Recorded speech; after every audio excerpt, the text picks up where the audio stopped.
What the hell was I doing? They told the girls raft. I was like, all right, I could pull you up in here. And I'm like, okay, if you think so. Mind you, when I go to the lake, I always wear shorts because I got a big booty. I ain't even gonna lie. It's big. It sticks out. And I don't really like all the attention and everybody staring at it. So I try to cover it up as much as I can.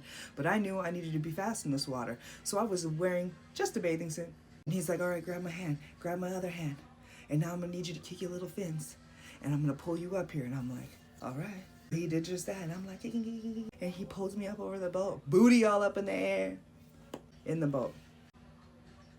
Yeah, I was embarrassed because I know what he saw. Sheriff sitting over at the edge of the lake, friends over here crying because nobody could apparently see me when I was in the lake, so they all thought that I drowned.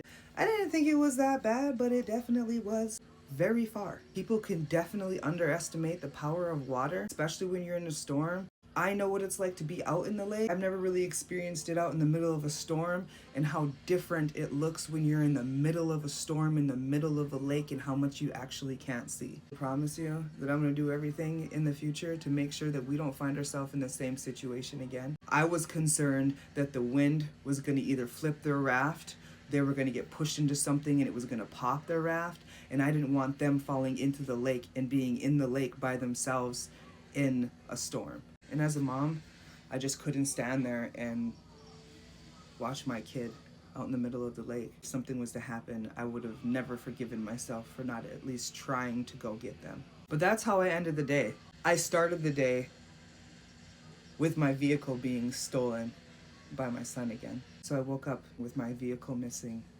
along with my son. That's a whole nother story that we don't have time for on this video.